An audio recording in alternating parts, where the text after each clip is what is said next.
Hello, welcome everybody to the second episode of ArtKast. I know it's been a while, it's been almost a month. We had a little run in, I think 2 weeks ago. There was a tornado warning, and six tornadoes apparently landed in Ontario. We were supposed to record the podcast on that day, and let's just say it didn't happen.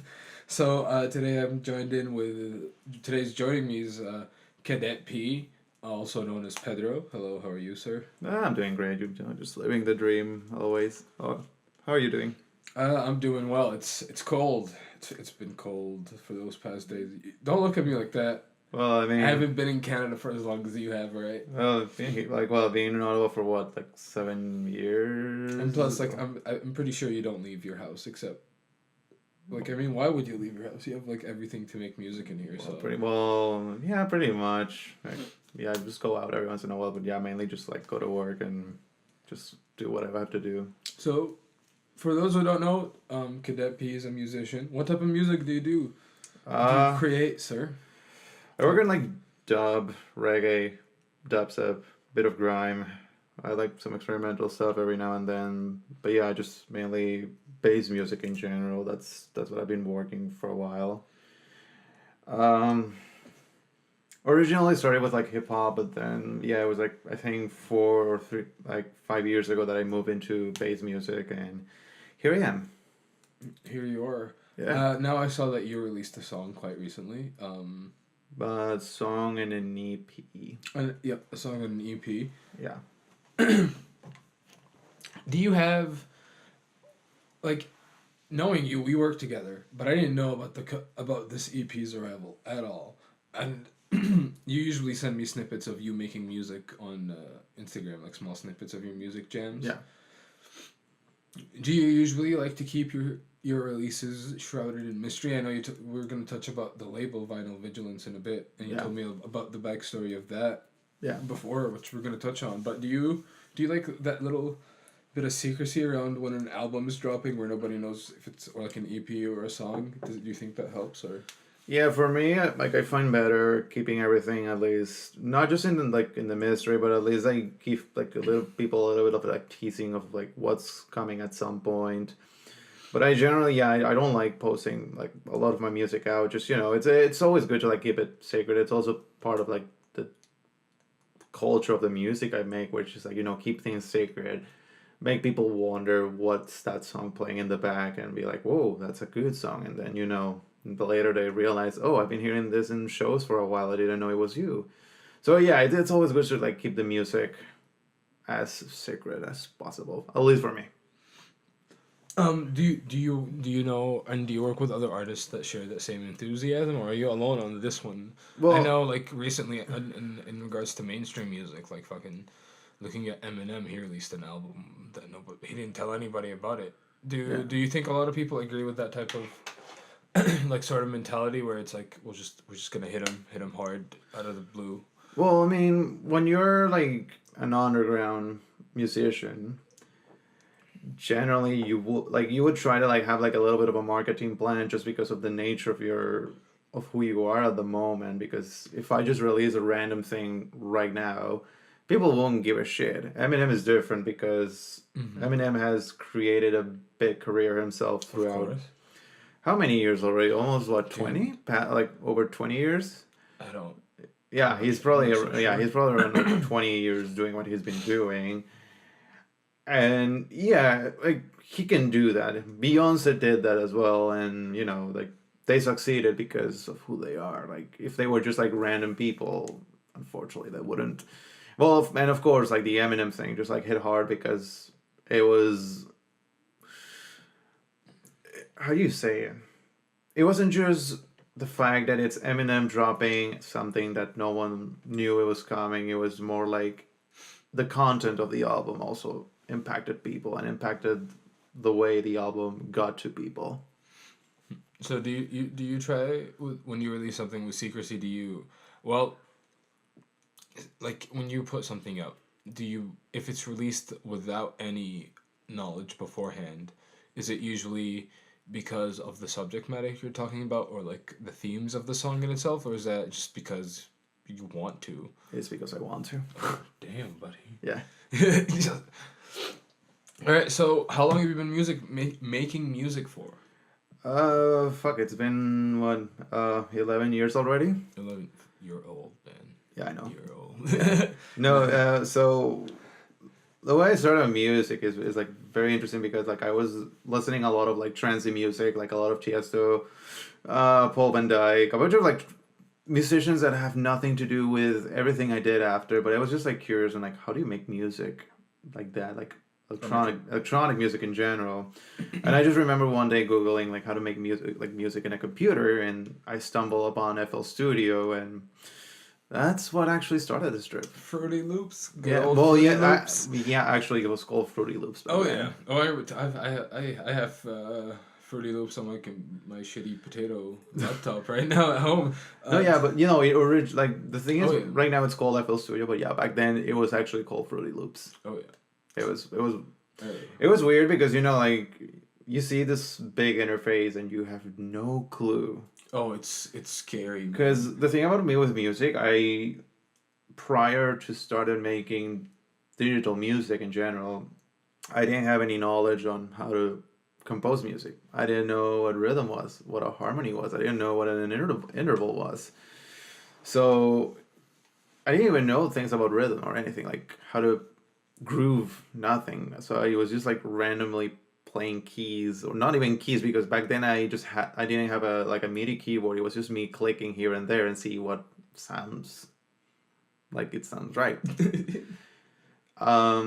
I've done that. I'll admit I've even looked up a few videos on how to make certain specific drum beats on FL Studio before, just because of how complicated.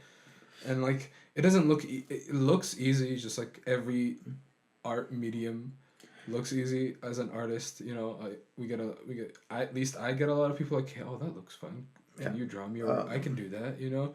But they don't understand the amount of time and dedication or knowledge, at least when it comes to FL Studio, because I know that I wouldn't even say I know the basics. I know a little bit.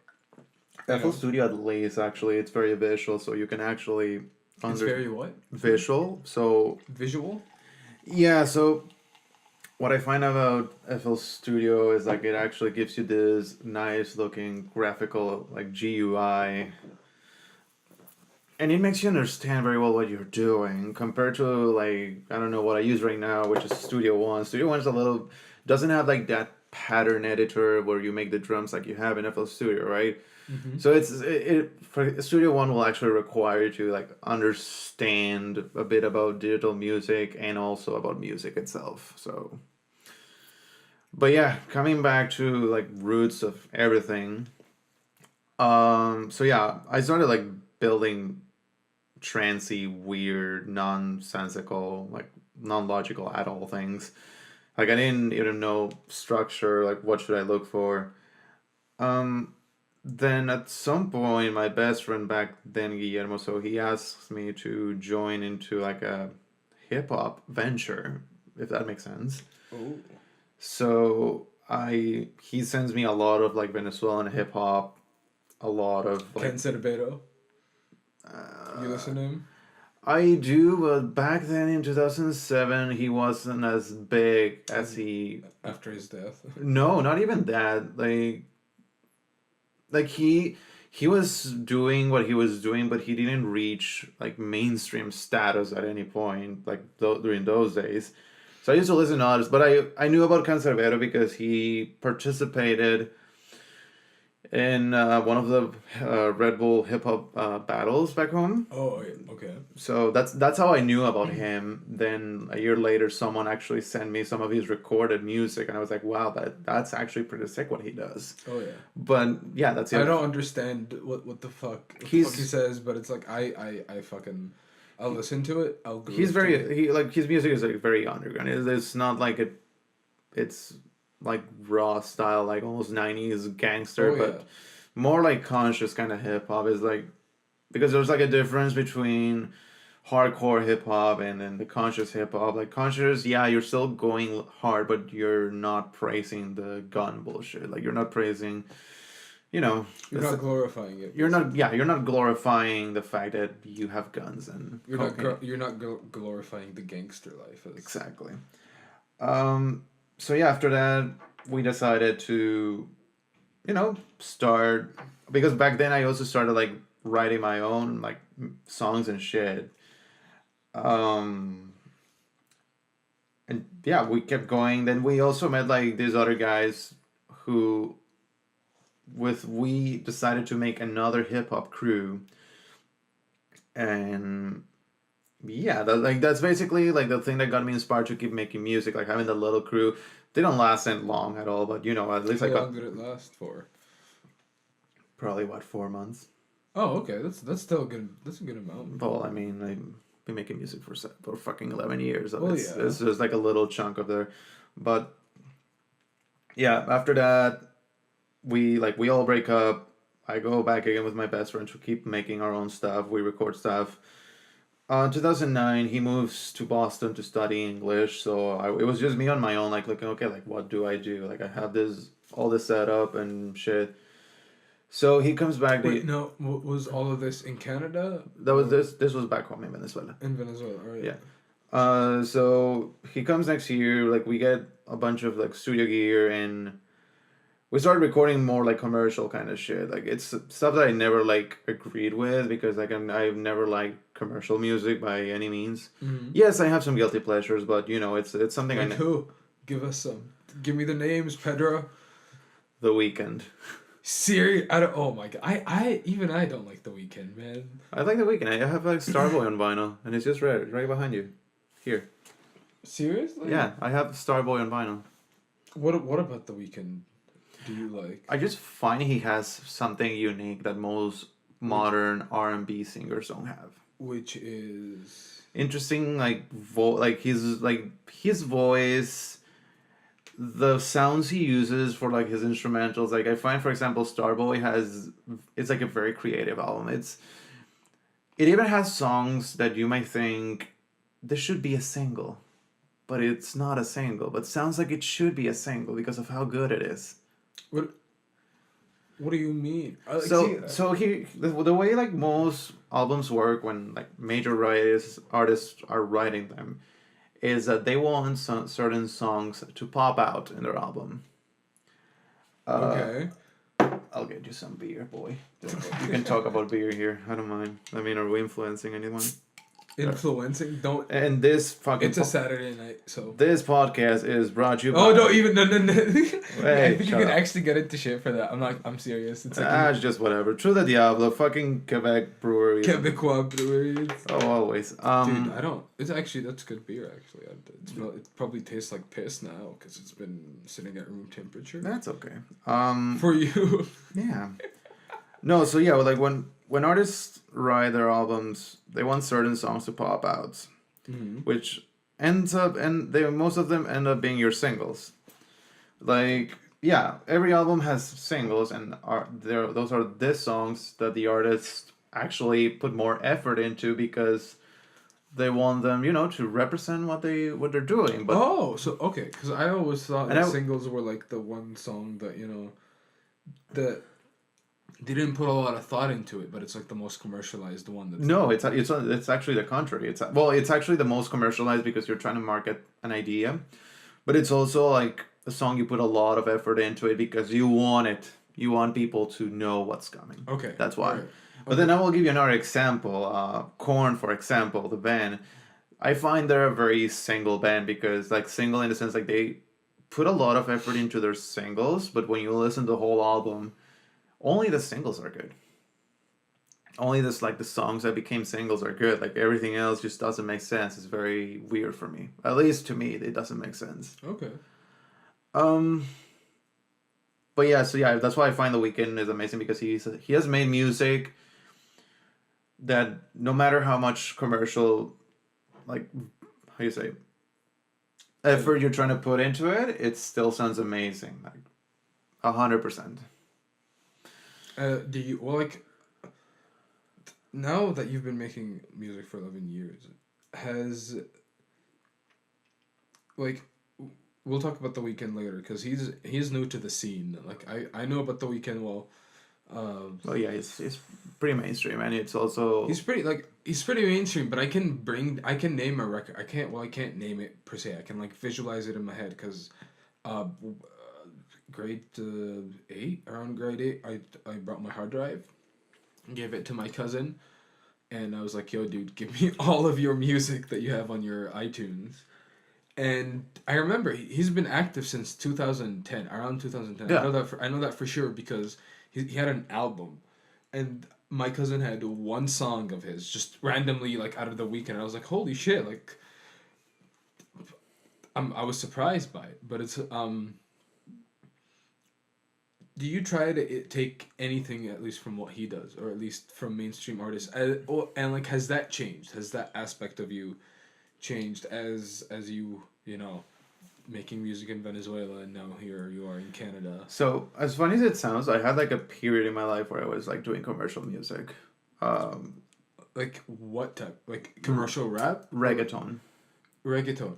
Yeah. Okay, I'm new. Like I like reggae music, but I'm not deep into the reggae genres to know the difference between like. Oh no, reggaeton. Wait, sorry. Is reggaeton like the weird Spanish rap? Am I confusing Yeah, two yeah, things? you're right, yeah. See, Yeah, what exactly is reggaeton? No, well, it's just so it's like music. I believe it originated in Puerto Rico. It's essentially I don't know, like very, how do you say it? Like it's almost like one of those typical like Latino dance music genres that became super commercial, and it's more digital, like it's more made in a computer instead of actual instruments. That's what reggaeton is. Okay. I I look forward to hearing examples later after this podcast. Have you ever listened to Despacito? No, your reggaeton. Oh no, I don't have that shit anymore. I somehow doubt that. I somehow doubt No, that very much. No, like I was doing that from 2009 to 2010, and I don't even know where the laptop where I have all that shit is. Sure. I'm pretty sure. I mean, probably if I dig deep on the fucking Google, I can find some shit. But Alright. but yeah. So I am a little period when I was like producing for commercial guys and shit. I didn't mind. I made money out of that. Not a lot, but I made money. So you know, it was What has that taught you anything at least? that commercial music just sucks every day more and more. Well, yeah, like, But, but I like, mean, no. like, has that like taught you like Musically- the politics of the scene, or like, or anything at least how to traverse that area, you know, how to deal with certain. Well, at least to understand what's behind commercial music, like how it's made, how it's produced, and all that. Because yeah, like I learned some musical things out of it, but you just like because whenever you're trying to work with any kind of music genre, you need to understand the genre first before anything. So what works with reggaeton is a lot of auto-tune. It's a lot of, I don't know, effects, delays, and stuff like that, right? So yeah, that's the way you work it. Like you try to imitate equalizing curves, compression, and all that, but that's But like, have you taken at least any tips or tricks? Maybe tricks. Tricks might be good. Have you taken any tricks? tricks as far as what? Music making. Yeah, absolutely. Like what? Well, like, can you name a specific thing that like that like Like- the average music listener would be like, whoa, I didn't know that. Like that's weird. Oh no, like how to build different grooves, because like reggaeton has its own kind of groove, and then I transfer that sometimes to my own music, but I actually learn how to create that, right? Okay. So it worked for while it lasted. I don't do that like I don't work with that anymore. I just find like working with commercial music, it's, I don't know, it's more time consuming than making what I do, because you know what I do, it's a bit more natural. I know what I'm doing, and I find commercial music needs more like a lot of thinking that unfortunately translates into like poor quality music. Because don't get me wrong, like commercial music is actually very well thought before it's made. Like it's not coincidence what happens and why people like that kind of shit. Like commercial music, it's Well, can you tell me why? Because oh no, well, at least from like at least reggaeton. Like why do people like? because of the groove. It's like a very groovy. Just the groove. So It's a groovy. If you really pay attention as an objective listener, Mm-hmm. it's very groovy. It's like very swingy. It's very groovy. Mm-hmm. It's bass heavy as well. Sometimes it has nice melodies. That's why. I mean, us as people who listen a lot of like obscure kind of stuff compared to the commercial crowd, we always like most of us. Well, I won't include myself because now I understand the reason why, like the pop music has made what it's made. Like, yeah, it's just it has elements. It has very well planned elements. That's why it's done like it's been so popular. That's why pop music nowadays people still like it. You might think, oh, it's gonna die. No, it's not gonna die because very smart people Are keeping it going too. wrote this thing like the lyrics. What do you, like very smart people? Oh, like the lyrics for certain songs. Yeah, the songwriters are very smart. Like it's Hashtag. What is it? What's the? I completely forgot. What is it? Shout out to all the ghostwriters out there. That's what I wanted to say. that as well. No, because yeah, like that's also the reason why you have multiple songwriters in like pop music. That's true. That's one thing that sometimes pisses me off non-end is when specific artists don't write their own shit, because it's Well, like if you want to keep it popular, you need people who know how to songwrite very well. well yeah, but as a musician, it's if at least in regards to say like rappers and like specific people that are their whole like profession is writing down the lyrics and singing it, not the music production aspect of it.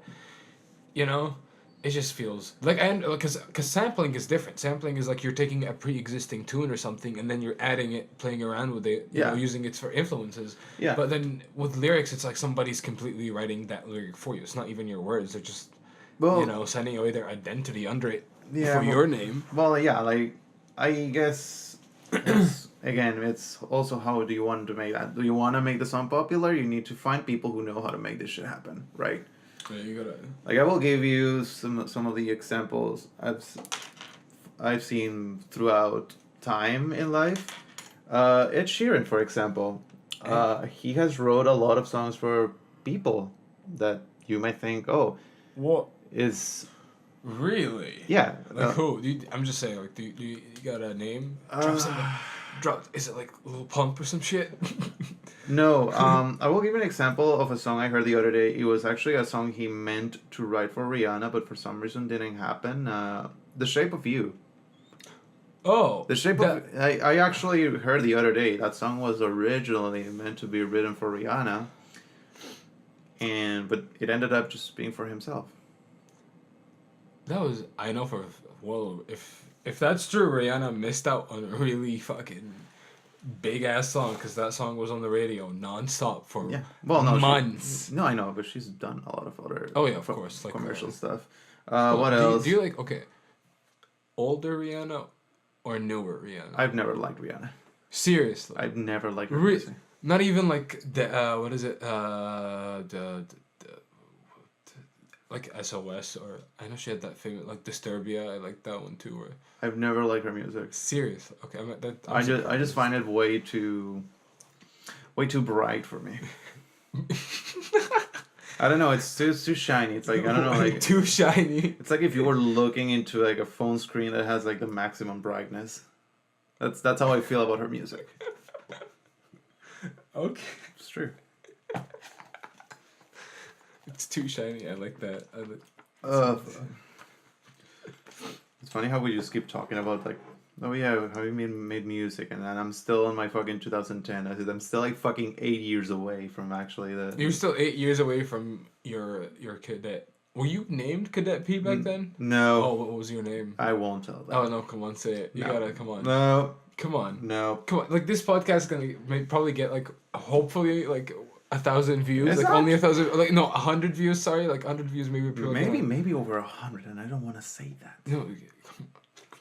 You gotta do it. You gotta give them something exclusive. No. Not even, I don't know, for... That embarrassing, huh? Yeah. Was it like Papi Chulo or something? No, I never did that. I was never Papi Chulo, or was I? I don't know. Okay, can you define what Papi Chulo means to me? Because I remember seeing it pimp daddy. That's the actual literal definition of what you're asking me. That's hilarious. Is it? Yeah, it's hilarious.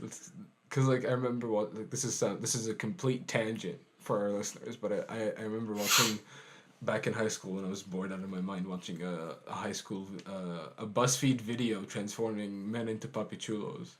Why do you watch BuzzFeed? Dude, I don't watch them anymore. Thank goodness. Oh yeah. Why do you watch BuzzFeed? Why do you hate BuzzFeed? Dude, I hate BuzzFeed. But like, okay, back to the topic. So, 2000, we're still talking around. We're still here in the 2010s. Yeah. Did you get serious when you moved? Have you been to any other country other than Canada before you came? Before you left Venezuela, were you in the States for a little bit, or like you mean living or just touring? Living. No. So just from Venezuela straight to Canada. Yep. All right. So, when did that happen? 2011. All right. So, was there a big? Did you notice a big change in music and your mood and what you were creating from the? I would say, but from like at least a year after you moved into Canada from Venezuela. So what happened with me when I moved to Canada is like, I started figuring out like how do I make my music known by a different crowd, and again I was still going into the commercial stuff. I started moving into the EDM scene, which I really regret that. Why? Oh, I didn't like it. Is it just like? Because in the end, shit? No, because in the end you're just like imitating music. That's my problem with EDM. So it's like most of your problems are with like the music production, not like the actual like scenes or specific attributes to the to certain genres, or does that play a little bit? Fuck, scene is a big word in this. No, it's just like from EDM, yes. I mean, I did it because I really, it's that part. It's like that part in life like in your artistic career when you actually want to hit mainstream status. But then again, after doing that, I got to realize, well, I didn't start this way. I started with underground music. I started with obscure stuff. Mm-hmm.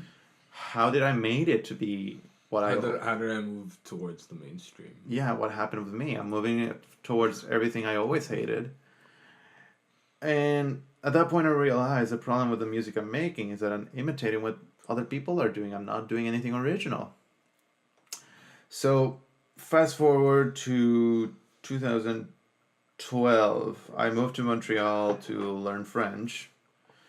I didn't know you could speak French. A little bit, but I don't. Give us a little French sentence, monsieur.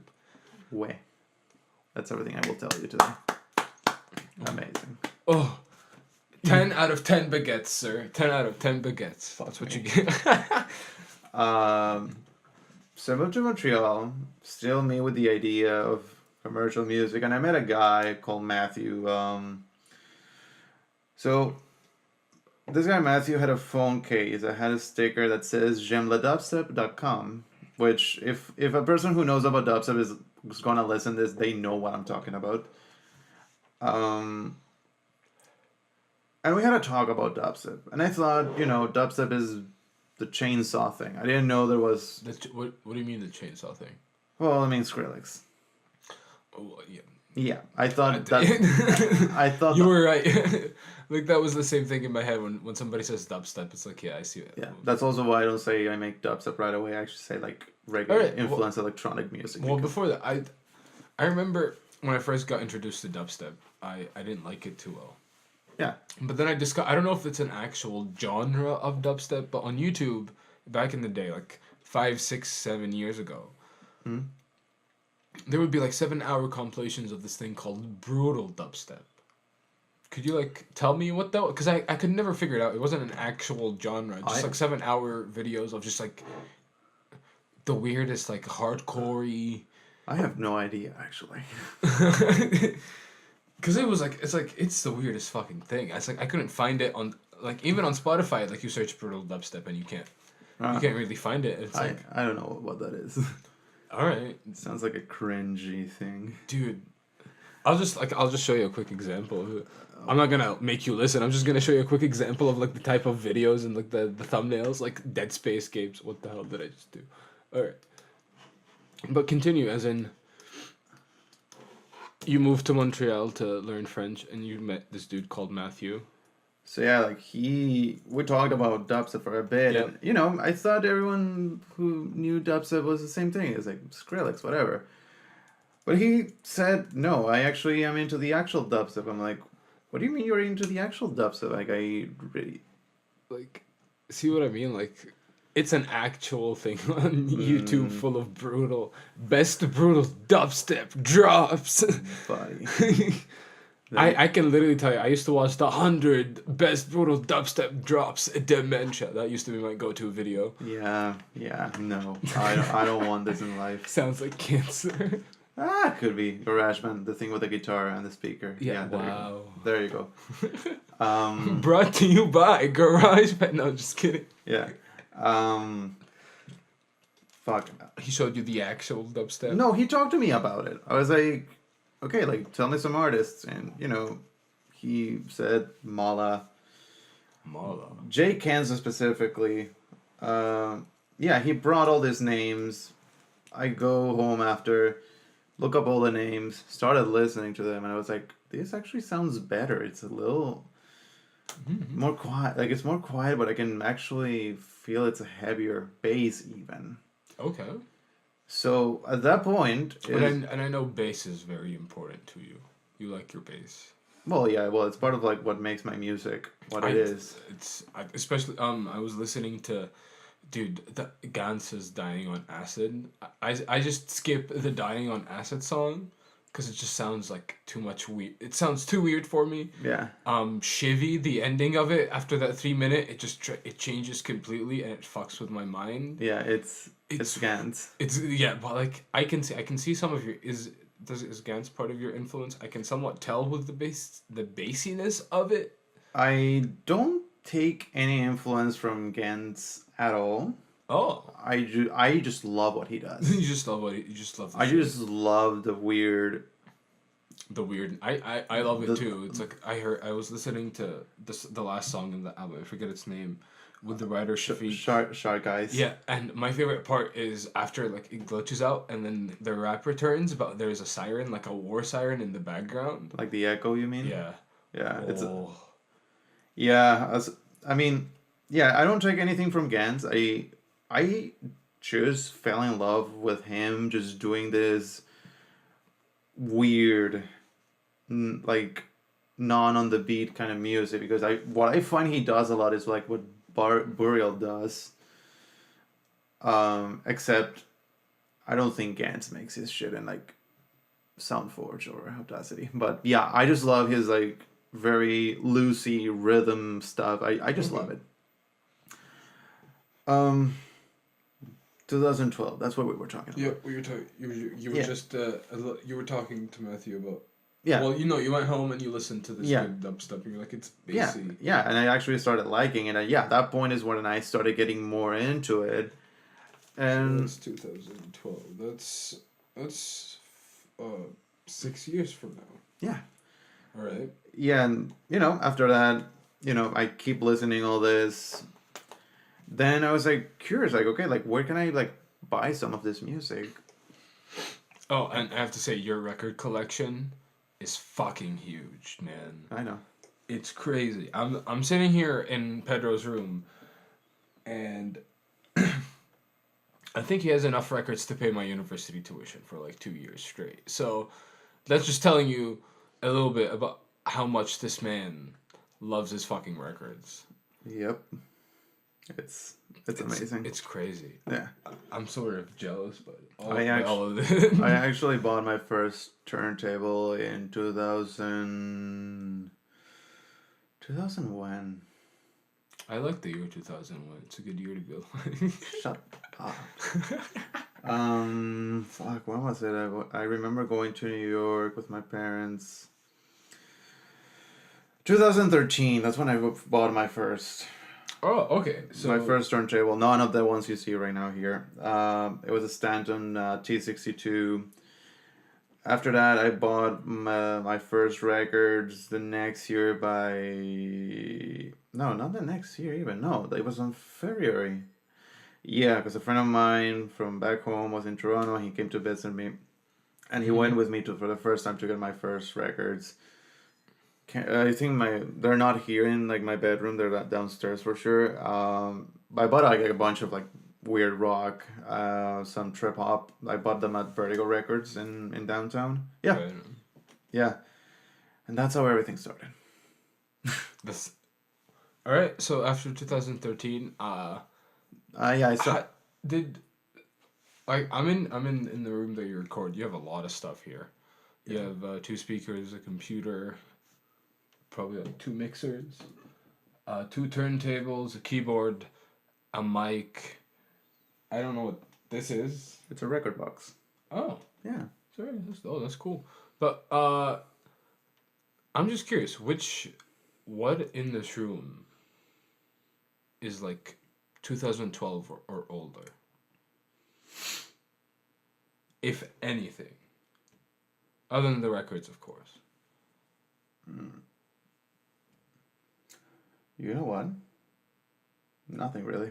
Oh, No. All this is like 2013 and up. all of this is 2013 and up. What's the oldest one? What's the oldest thing you bought? The desk. Okay, other than the desk, music wise. Music wise, the computer. The computer, and then So there was a computer with the hard drive, then the interface, okay. then the microphone, then the two speakers with the keyboard. Okay, how long did that take you? Like, did you get them all within like 2013 till 2014, or did For that like 2014, I believe, is when I bought the last thing that you. No, sorry, fuck. No, the speakers I bought them in 2015 with the keyboard. okay? Yeah. All right. How much? How much did this cost? If you just don't mind me asking, like, how much did all of this cost? Because like I've been into actual studios before, and like that the equipment they have in there is probably fucking off the roofs. Yeah. But for somebody like you who's just making music literally in their room, which I think is a really cool aspect of your music, you literally make it in your room. Like, how long did it take you to be able to afford all of this, or like did you Years. did years of saving, or were you, by like say by 2014, 2015, were you already producing songs out there and people are selling them a little bit? Yeah. Okay, so you were making some money, a little bit of money off of your music then. Yeah, just like cents probably. Cents. Yeah, because I've been working since 2015. Cents. Damn. Yeah. I mean, I don't make a lot of money from music. Do you wish? Do you want to make? I- Would you like yourself to be financially independent through your music? Not really. In another thing it will probably never happen. Just What? because of the nature of my music. Which is Obscure. just No. because you don't think you can break through towards the If I do what I like, it won't happen. no not it's the crowd is not big enough, huh? No. And you know, it is what it is. Well, part of I'm gonna ask is another friend run a record label, Vinyl. Yeah, Do you own the whole thing too? no, Chemis and I both run Vinyl Vigilance. Okay, and when did that start? Because I'm pretty sure like that has definitely had to play a role in your music thus far. You know. So as record label started 2 years ago. But Vinyl Vigilance is a name, like it's an actual started as a Facebook group. Mm-hmm. Where people will post about records being released, before your general crowd knew what was being released. So it's been a big community since. I don't know much about it, like, because I started on dubstep like a little late compared to other people. Mm-hmm. But yeah, it's something that has had a lot of time going. It's just recently we decided to like name the record label Vinyl Vigilance just cause. Just because you want. Yeah. Well, how has that affected your music making at least? Has it at all affected your music Not making? really. It's just like Or has it affected the way you look at your music, or how you look at it with a critical eye now that you more? no, not even. It's just it's a little business venture, and just the only thing that affects is my wallet.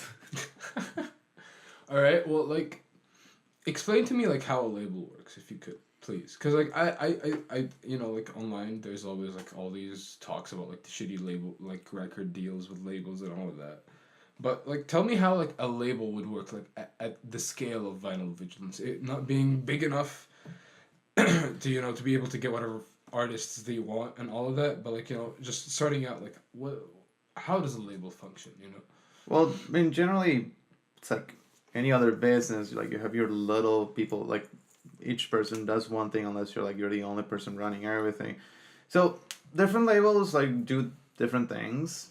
This is, for example, some labels are willing to take demo submissions, Okay. whereas other labels curate music. Like they actually search for music instead.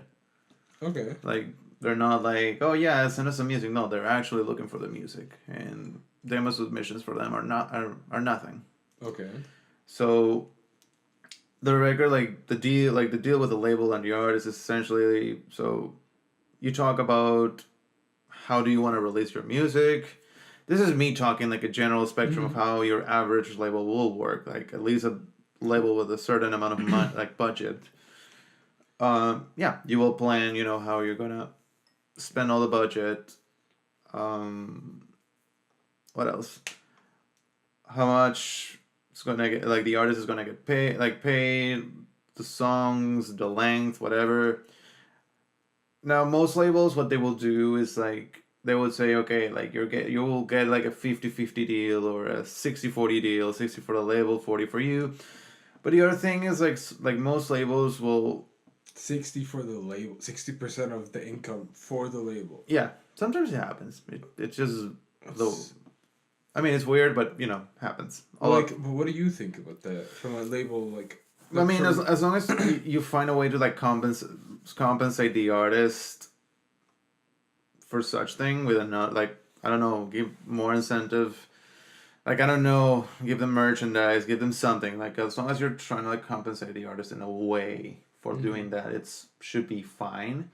But then the other thing you have with a label is like a label will invest in your music in the way so because the label will also do a marketing plan and like they will send like do all the mastering all that they will do all the stuff to make your music go so it's generally 50-50 deal, but then in most contracts what will happen is like they will they will let you know that the 50-50 thing will start applying once they recover all the investment they did in you. Which again, it's it can it's it can't be always beneficial for the artist because like you did all this effort in making your music, sounds good and everything. But if this like the music is not successful, then you get nothing basically yeah. unless you sell enough. No, yeah. Like the first thing for like an artist is to make sure like the song sells enough or like the release sells enough so the label can recover the money and then they will get Some money. yeah. That's how it happens. Well, like, do you run this label differently than other? Do you think so? Like, or like, what is different about Vinyl Vigilance? Well, I mean, first of all, Other than you guys being, well, I'm gonna let you say it because you say it. What is like? It's a record label, but what do you guys produce? Do you guys produce CDs? we do vinyl only releases. Yeah, because vinyl's back. Yeah. Breaks the mic. Pretty much. So one of the few things we do different besides, well, I won't say it's just the vinyl only thing. Like a lot of people do it, but it's mainly like we have like this artist that does this specific art for us that has like the same. It's the same tendencies, like the same trend of the art. It's like the same patterns and everything. It's just like a different thing, and also the art represents the release. So, for example, on VV3, that was Repulsion and Nova. What the artist did is like he did his like signature style of colors and everything, but he had like an anime thing in the back, like an anime Okay. model, because the two guys, Repulsion and Nova, or I think just Repulsion, likes anime, like a lot of anime. So it represents. The people that worked on it as well. Like, Yes, for VB2 with Clukit, we had a wasp because one of the tracks, it's called Cranky Wasp. all right. Yeah, so that's also what we do. We also pay the artists in advance. Like we actually do that. Like we actually give them money. It's mainly so we don't have to worry about doing a lot of calculations when if the release sells out. Be like, okay, like this is how much money we. This is like let's pay them right away, and we don't have to worry about anything else. So that's another thing we kind of do unique compared to. Well, like, if you don't mind me asking, like, how much would you pay? Like, Um, $200 for song. for song, what exactly? Like, Well, I mean, because like most releases are like what, like two tracks, like one track on each side. So like for the artist, like we will do total 400 for both songs. for you, okay, but like, do you guys own the rights to the whole song? Like, at least when it comes to regards to your label, like Vinyl Vigilance. Yeah, Do you- once we actually pay is like we do with the song pretty much whatever. So like, you guys own? Do you guys own like the master copy and all of that? Yeah. Oh, all right. How would you let would you let an artist stay or keep their own master copy and stuff if they asked? Well, no, well, if you mean master copy, like the final product, like another thing we do, we send the test presses to the artist, like an actual reference copy of the vinyl, so they can actually listen to it. So in a No. way, they own them. No, it's like, cause like I was watching a podcast yesterday with Chance the Rapper, Okay. and they get into a heated topic about what it means to be independent, and like, if there is one thing I got from that whole like debate that they had, is like a big part of independence is you owning your own shit, basically, because sometimes people will end up signing their music rights away to their songs in deals with labels, and then the label is the one that's making all the money, and they don't even see, like, at all, like, is that the way it works? I don't. Oh, I don't. It sounds accusatory, but it's like, as a label, is that like the one way everybody goes, or like if an artist tells you like, hey, I want to own my own shit, I just give you guys like distribution rights. How would that work? See, the thing for us is like, yeah, we have the tunes, but I mean, we would rather have everything for ourselves, like the songs, because like the problem is, and like the thing is, if you want to send that song to a DJ who only does digital, because some people are not everyone's into like vinyl DJing. The problem will be is like you're destroying kind of what makes Vinyl Vigilance what it is. Like you're actually sending digital copies, which is not our mission. Our mission is just do vinyl and that's it. Okay. So in a way, we will prefer doing all the distribution ourselves. Like and keep the song for us, and we will find better stuff for it in the end. For Okay. dubstep, it's a little different, I guess. Like I don't know.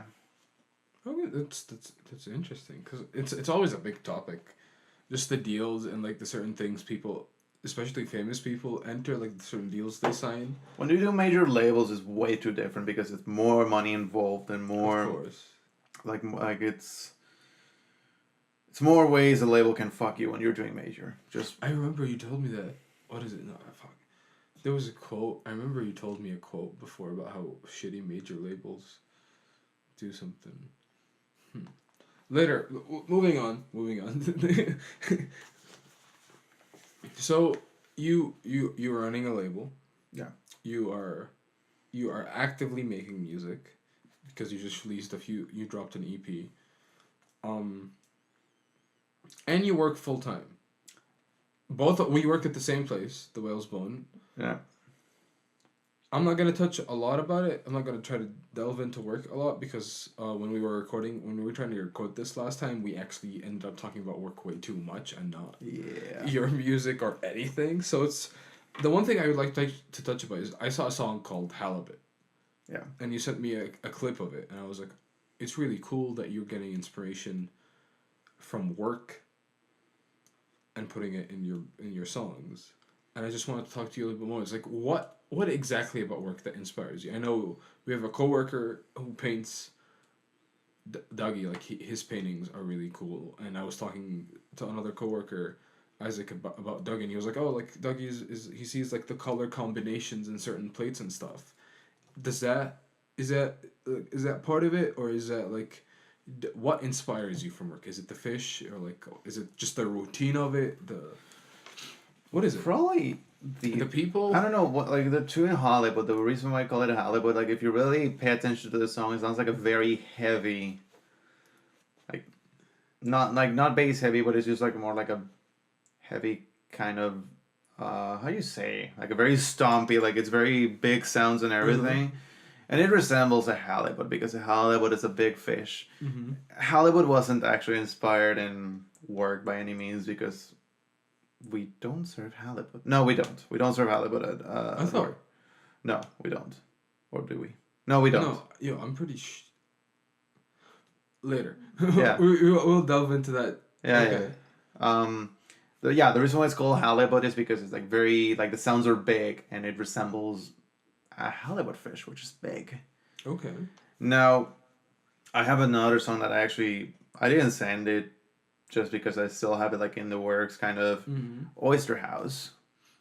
Which that's actually I wonder what that referencing. of course. No, that's different because like it's a very fast, not way too fast tempo, but rather relatively faster. Okay. And it's a bit more, there's more going into it, and guess what, it actually resembles how it feels to work there, like all the rush and everything. That's actually named after that. Okay. Well, I remember hearing you once telling somebody at work that you're gonna record the sound that they were making. Record the what? Sorry. The sound they were making. I remember there was like some banging in the kitchen. Oh no, that's on the line. No, that's but like, do you think that's gonna like in the future that could actually be a part of your music, incorporating like, certain things from work, since you tend to spend a lot of time there? Yeah, we're working 10 hours, like 9 hours over there, something like that. No, it's just I wouldn't incorporate those sounds because as experimental as I sometimes might get, I don't see myself using the sounds from work in my music. I don't know. I wouldn't know how to like make that into music. Okay. I don't know. It's just weird. Well, like, what sort of thing would you use from work in your The experiences, like more like and the emotional the emotional drive I get at work all the time. Okay. That's what I would take from work, but not the actual physical sounds or anything. It's just like it's just experiences, the emotion I get when I'm working and all that. Well, I look forward to hearing Oyster House. You should actually soon. I'm gonna nag you to make me listen to it after we finish this. Sure. Like, make me listen to it. Yeah. All right. So, work has a little bit of, as you said, like not full influences, but like what has full influences on you exactly? Like, I'm trying to find. Like, I want to know what makes Pedro be like, oh, I want to create. Because like I'll see specific like drawings or pictures of art, and that make me want to go like, I want to draw. Like that gorilla poster you have over there, it's making me want to draw just because it's a gorilla poster. But like Gorillas. Shout out to 2D. What's up? But like who and what are some of your major influences, I should say? So as far as like artistic influences, like I got a big influence from like Dr. Dre's music. It's something I still apply to my music, some of the way he works, because I find like him as a producer, he does a lot of cool shit. Like what? Like the way he works, because he makes instrumentals. Okay. So it's cool to hear what he did like way back in the 90s when like 2001, all those classic things from the 90s that people still listen to this day. Like all that shit is his. One of my favorite producers, and people might like tell me to fuck off because of this, is Kanye West. I actually like Kanye West's. I don't like his albums are weird sometimes, but his production skills. His early work is I actually find it amazing because he knew how to use the voice as an instrument, as an everything. Well, that Vox YouTube video. Have you seen that about how deconstruction of how Kanye uses the human voice? It's like a 10-15 minute clip. Yeah. So it's like that was one of the videos that actually turned me around on Kanye. Yeah, because I'm not a big fan of Kanye.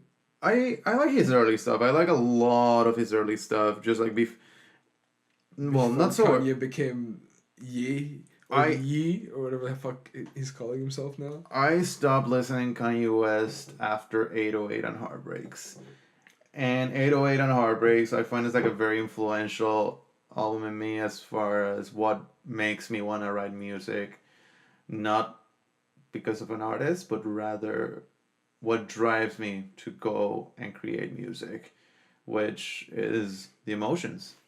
Okay. Like that album is very emotional, and it's one of the things that made me realize that what I wanted to do was like write music from the heart, except I didn't actually focus into that till very recent.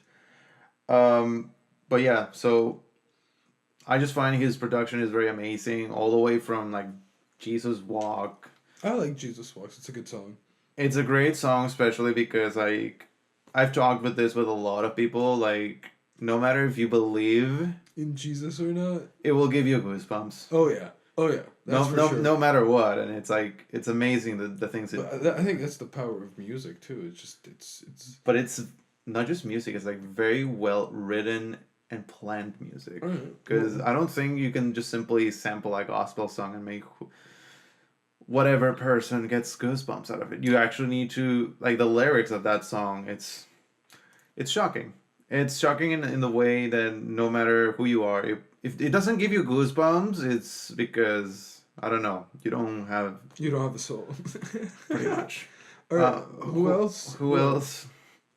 As far as dubstep, like actual dubstep guys will be like listening a lot of Mala. Jake Kenzo Suk Knight also influences a lot of what I do as far as like the sounds I use sometimes. Can't remember right now what in dubstep actually, because when I started building actual dubstep, I was going into like the dark, grimy side. Mm-hmm. But recently I just realized again, like I want to write music that comes out of my heart and not from the soul. Yeah, and that's the reason why like, most of my music now is just like dreamy, very ethereal, very not dark stuff anymore. And I think it was like listening to a lot of like Boreal specifically. I find listening to Boreal made me change a lot the way I read my music. Who else? Who else makes Mala's album Mala in Cuba also made me change a little bit the way I work things. Yeah, like a lot of like dreamy stuff just made me also listening a lot of like ambient music just made me realize this is what I really want to do, which is write music from the heart instead of, just from just whatever. Now, the thing that makes me wanna come here, sit down, and write music, it's just the emotions. Your main drive is the emotion. The human emotion. It's such a complicated, such a beautiful thing that. Because it's a thing that, changes everything in your life. Like, your emotions just change your surrounding, the way you perceive the world. And then that's what I put into my music. It's like the way I'm perceiving the world in that specific second. It's just like, okay, I want to write this. Like, how do I feel? What happened today? What's probably going to happen tomorrow? So, in the end, that's why I write what I do right now. So, well, you just dropped an EP. Yeah. Now tell me, and tell us listeners, what's in for the rest of the year, or what's coming out in the future there, Mister? Huh? Come on, Uh, Kadet P. Drop any hints, anything on when the, maybe a full length album or something? no, there's another EP coming with Dubstar Southside UK label. Oh. The There's a show in 2 weeks. I'm playing in New York with Tsunami Bass. Oh, if anybody in New York hit Cadet P, where are you gonna be playing? At Brooklyn. Where? Like, drop the name of the venue, please. So people if anybody's listening, go to. Fucking 419 Eldred Street. Oh, No, the guys run their own venue. That's why it doesn't have like an actual name. Oh, so it's is this like an underground thing? Yeah, it's a warehouse. Oh, warehouse venue, Cadet P, Brooklyn. I'm pretty sure we're gonna have his social media in the description, anyways, and probably it's gonna pop up on the screen a couple of times. I'm gonna edit that in. So go check it out. But like, other than the AP, what else is anything else coming? Like music coming out, not really. Just EP, and then that show in New York. Yeah, that's everything so far. Any other shows planned at all? No, not really. What about any tours, festival? I don't know what tours, but festivals. Well, festivals. I don't know. Should I say just whatever? Yeah, I applied to play a festival at Costa Rica, but we'll see what happens. Yo, I hope you get that. I hope that sounds cool. Yeah, we just need some time. Well, I don't know. Here's a funny thing. Like every time I play a show, outside Ottawa, people think I'm relaxing. Buddy, every time I go out of Ottawa and play a show, that's actually stressful as hell. Because the time is so limited, right? That's true. That's true. People think, oh, you're touring. You're in New York. People will think, oh, you're probably visiting the Empire State Building. I'm like, no, I ain't got time for that. I gotta set up and test. I'm probably freaking out because I don't know how the show's gonna be. I need to be at 7 p.m. at the venue, so all right. It's not as easy as people think. People think touring is like that. It never is, and it's easy to make it look easy. That's the thing about it, right? Yeah. Well, thank you for the talk. It's been I've learned a lot actually today. We're gonna have you again. I don't know when, but I'm trying to make it a habit to have repeating guests on the podcasts but after a certain time has passed to see what's coming up, what's happening in their lives now, and it's also just it's good to keep people coming back. So before I leave, I would just like to ask you, what was that?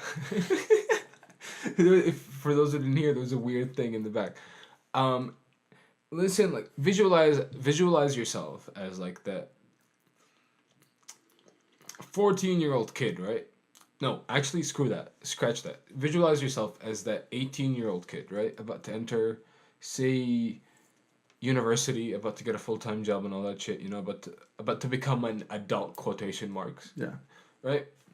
And that person wants to start making music. It doesn't matter which type of music, they just want to start. What tips would you give them? Or like any helpful things that you would tell people that you wish you at least 20, how old are you? 25 years? Almost 26. Almost 26. 26 years in, 11 years into making music, you wish you would have known now, like back then.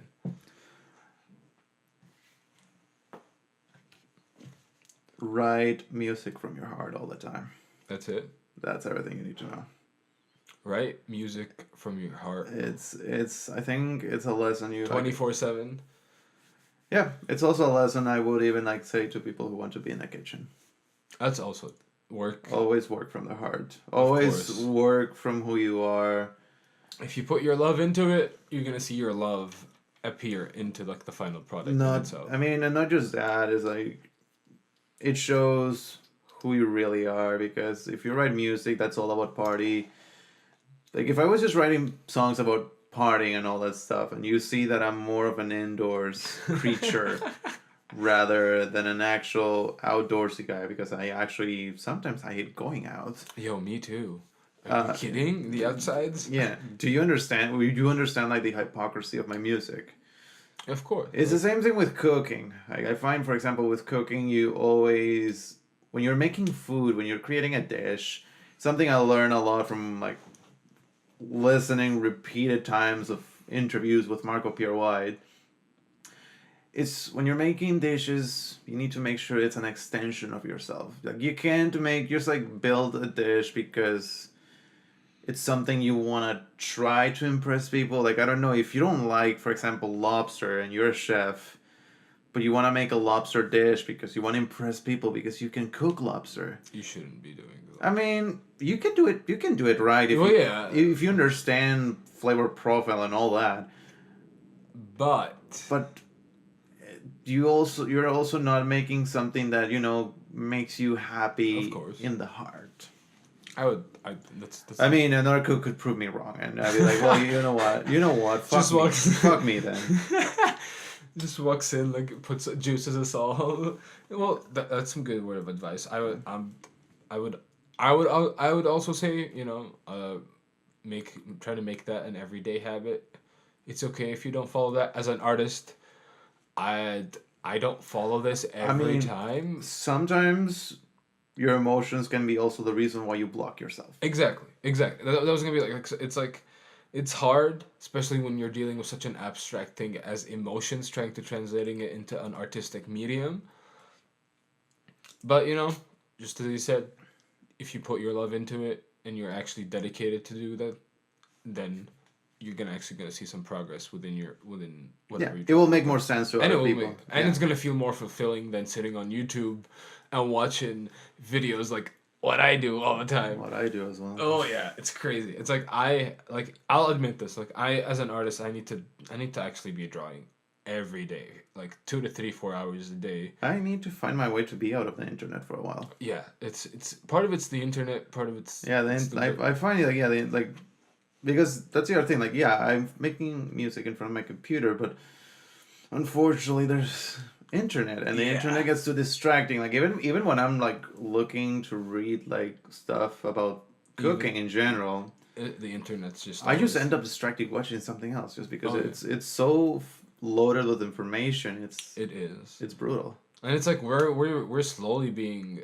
trained to like fucking get quick information and just let it go quick. But that's another thing. It's like we all have to sit down and train ourselves and actually hustle. Yeah. To get shit done, Yeah. And if you fail one day, it's cool. Everybody fails one day. If you can't make music one day because your emotions are shot completely, that's also fine. It's not a big deal. Well, thank you, Kadet P, for joining us today on this beautiful, beautiful, cold ass day because it's fucking cold in here. It's in cold. Canada. It's cold as a penguin's ass. Yeah, we're gonna leave you with that, guys. I hope you enjoyed. Please leave a like and subscribe. We're gonna have Kadet P's social media and several links where you can find his music, vinyl vigilances. You guys have a website? You guys got a website? The Big Cartel.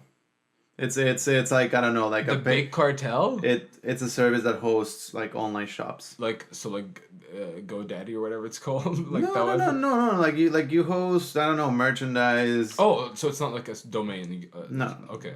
All right. So we're gonna have the links for that, and hopefully we'll see you again on this podcast soon. Bye. Bye.